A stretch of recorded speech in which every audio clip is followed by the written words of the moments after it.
My name is Edward R. Gray, so quote, Pete, unquote. And how long have you lived here? About 86 years.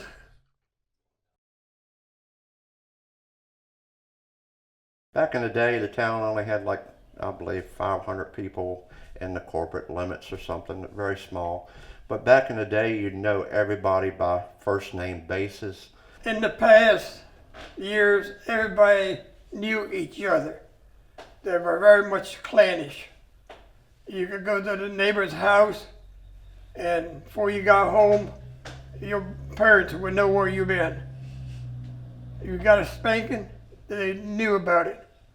Well, when I was growing up, all the kids in the neighborhood got together. We played ball together. We visited each other's houses together. And our parents always told us, their parents, my parents, what time dinner time was. And you could go out and play till dinner time, and you better be home for dinner. Oh, during the war years, instead of shoes, we went barefooted. A lot of stump toes went along. As for playing softball, baseball, they didn't have any organized teams much. You played out in a cow pasture. For us kids, we had not baseball or softballs, and maybe have an old rag sock rolled up together, maybe tar taped together or tied together, and that's our baseball. The bats were rejects from the bigger boys. Remember when I said rejects, they were broken.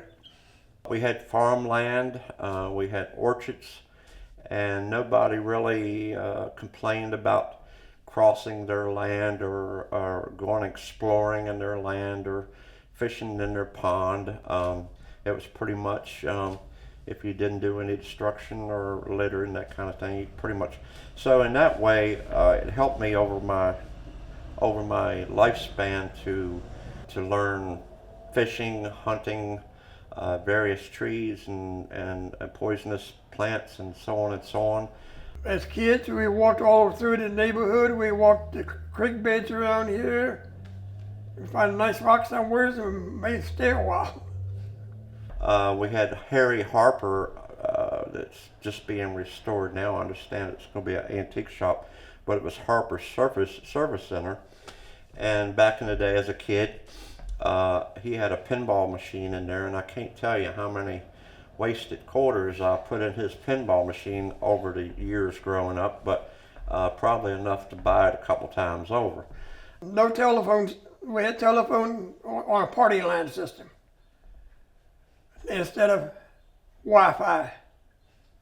One ring would be your neighbor's ring. 5 rings would be your fifth neighbor down the street.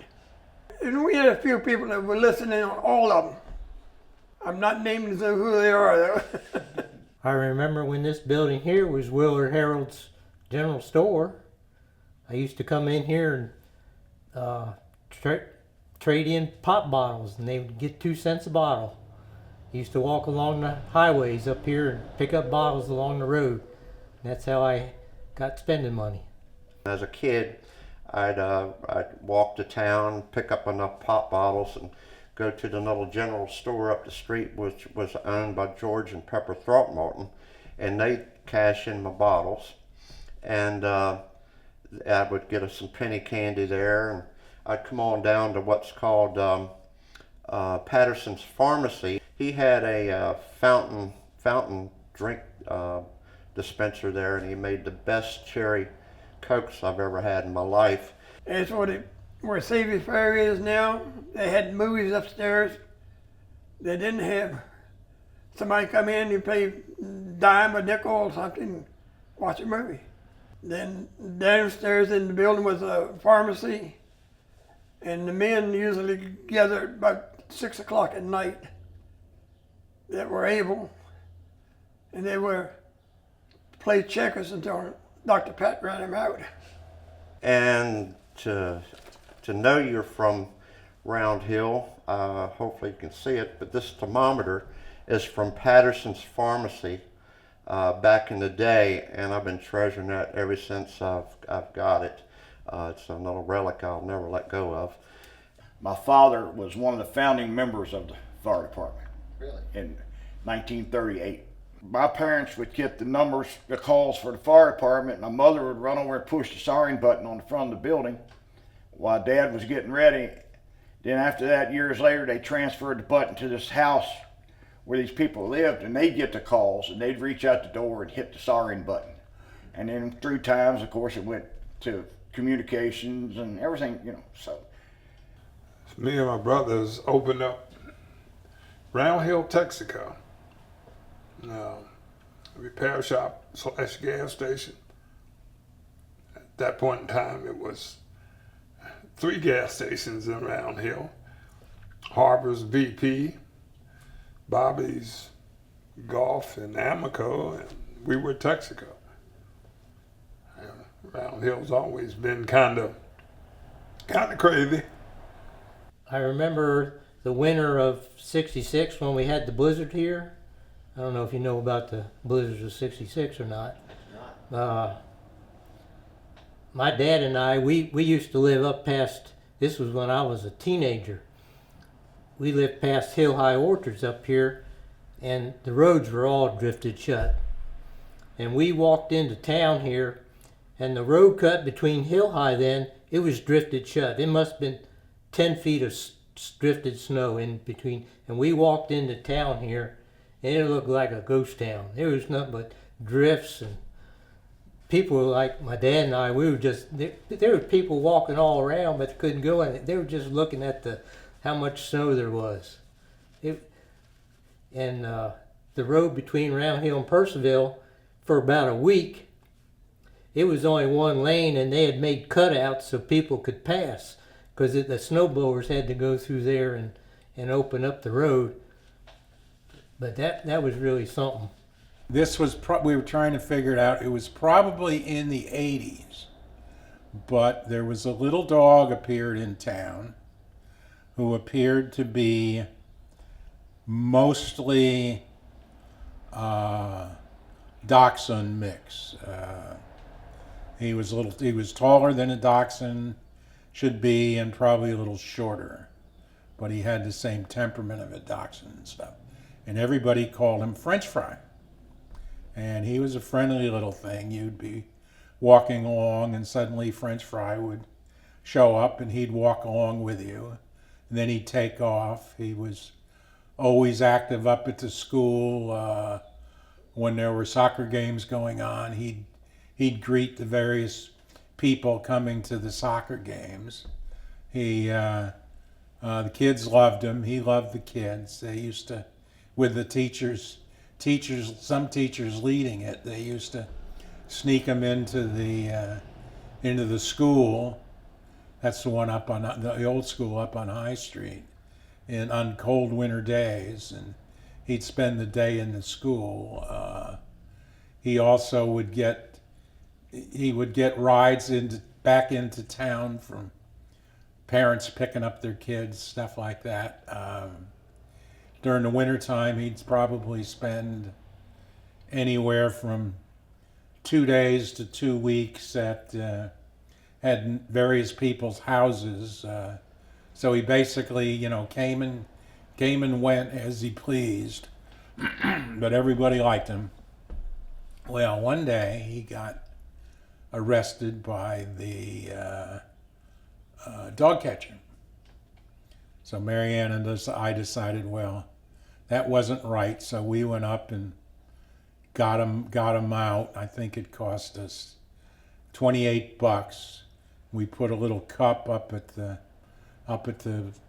store by the firehouse, asking people to help defray the costs of getting French Fry out of jail. And we collected, I think, $25 for people in town throwing their change in, which we thought, well, that was a good sign. But then he got arrested again, and we went to bring him. And they said, you can't keep doing this. You've got to adopt him if you're going to do this. So we spent the money to get him adopted and got him fixed. And he lived with us for a number of years. I first came to Round Hill because I married Wolford, and I went to meet his parents for the first time. And we passed by 1 West Loudon Street, which is where Savoir Faire is. And I looked in the window as we drove past, and I said, someday I'm going to have a restaurant in there. We had a little spiritual movement when, when we were renovating, and Doc Patterson was the pharmacist, and his daughter Dot was still alive at the time and living around the corner here on Church Street. And she was very nice, and I asked her one day, I said, did your dad smoke? And she said, no, but his assistant smoked. Because one of the things that happened to us while we were renovating is that we kept smelling cigarette smoke in the building and nobody was smoking. And when the hairdresser, the first hairdresser that was in the building upstairs, renovated her little spot, she had a plumber go upstairs in the attic, and she saw, the plumber saw the man in the white jacket. So it was a pharmacist's assistant who apparently was the smoker. But we had some whistling and some singing and some other really cool things that happened, and that nothing has really happened in that building since it was finished, and we've been working in it for years. But that was kind of fun back at the beginning. Oh, are you the one who plays Santa Claus? Yes, I am. Oh, can you tell us a little bit about that? Yeah, well, I've been doing it for probably 50 years. And the last 4 or 5 years, I started growing my own beard, and I use my own beard now. Up till before that, it was all fake beard. I have 20 to 25 settings between Thanksgiving and Christmas. And my wife, she plays Mrs. Santa, and we do it together. With Santa, you know, I see a lot of kids, and of course, a lot of times they'll ask for something, and I never tell them Santa's going to bring it to them. I'll say Santa will see what he can do, because I never want to upset a child. And the other thing is, a lot of times, what really is neat is the expression on the parent's face on some of the things that the kids ask Santa for. Like a lot of times, some of them ask for a puppy or a kitten, and mom and dad be standing back there shaking their head. No, no, no. I just tell them, well, I can't do that because they won't stay in my sled, so they jump out all the time. I give them some type of, you know. Round Hill Yacht Club. We had Washington Post come out and go to the diner, and they did a thing on Round Hill, and they talked to the village idiot. The other people were more intelligent there, but they printed what he said. They're going to be coming in Round Hill and bringing their yacht clubs and everything else. And so we decided to form one. And this thing got out of hand pretty quick. We had about 200 members. And people literally were calling the diner wanting to know how to get in touch to become a member of the Round Hill Yacht Club. And we had t-shirts, polo shirts, and baseball caps, and we put on the parade every year. And we had a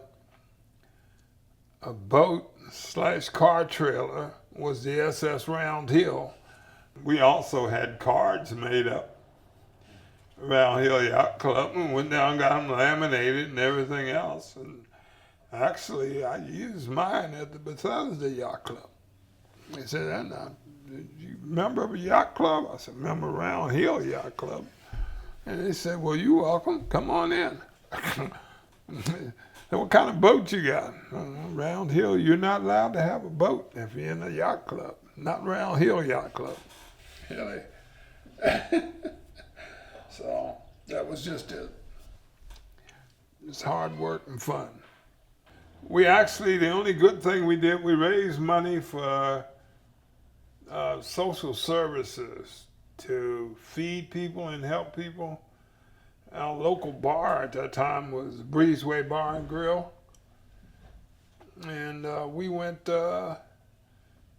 coming down there one night, and one guy says, you know, if you can come in here and have a drink, you can put $1 on the mirror to feed somebody.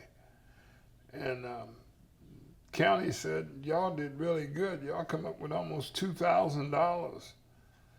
And they give us a plaque and everything else. That's one of the better moments in Round Hill, where the whole community fell out and were was involved with it. Everybody worked hard and everybody played hard. And that little diner over there was the meeting place. Everybody rolled into the diner and it was there. The Round Hill Diner, in my opinion, is the focal point of the town. Back in the day, it was it's got a back table in there where everybody, all the locals go in the early mornings and talk whatever talk they want to talk, whether it's politics or the weather or whatever.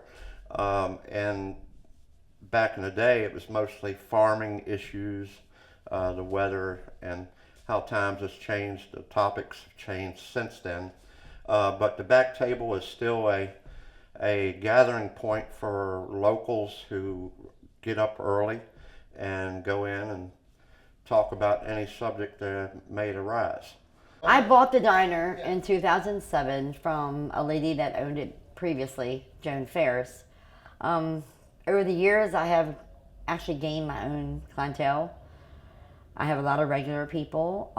I've also seen a lot of people come and go. Older folks have passed on. You've gotten to be like a granddaughter to some of these guys and some of these ladies. I live in Stevens City in Virginia, right out of Winchester. I make the drive every day. And I've made some drives. I thought I was going to have to stay the night a couple times when we got the snows, but we made it home. I've had customers offer me a place to stay. You can stay here tonight if you have to. You can take a shower at our house if you have to. If you want to stay open this evening, take a shower at my house. But I feed kind of the same people every day. I have the same clientele every day. I mean, I know almost what they eat when they come in the door. I know what they drink. So with me, I've just like I say, I've grown on being part of the community in the 16 years. Memorial Day, I'm always outside. I do hot dogs and stuff on the grill. We do ice cream off the truck. I've seen a lot of kids grow up here, graduate, move on to college. They come back and see you when they're home for visits. And I've got a couple families that are very special. I mean, they come every Sunday. The little kids will come through the door and now they'll holler, Miss Tammy, you know I want my pancakes. So you know that's something that make you special. You feel special for that. The town is pretty much still the same. I don't know. Nothing's really changed there and everything, you know. I mean, everybody knows everybody and everybody, you know, speaks when they go up and down the street or they introduce themselves, say, I'm so-and-so, I just bought this house up here. And you say, oh, that's where you used to be, belong to so-and-so. And they'd say, yes, that's right, you know, and things like that. So it's a very community-oriented place. I just like to see people get along, get to know each other and greet each other and talk to each other and communicate. When I first moved here, I got involved with the hometown festival, the first hometown festival, and I got the feeling that it was a big family town. And I had a young daughter at the time, and 2 young daughters at the time, but one really young. And it was safe for her to run around town. It was safe for her to be in the park. The hometown festival was a lot of fun, and all the families were involved. All the kids in the families were involved. And we used to serve the dinner in our parking lot across the street. And then we moved the dinner to the park. And it was just a big family town. That's what I liked about it. But I have not met, honestly, probably, I've had maybe 1 or 2 bad people that I've run into in the 16 years I've been here. Other than that, I don't see anybody that's not friendly, outgoing, willing to help you. I don't see that. Everybody's always there. Well, it's my home, so I guess that makes it special. It's just a quaint little town, you know. I mean, that's all it is to it. It's just been fun to live here. Wouldn't trade it for anything.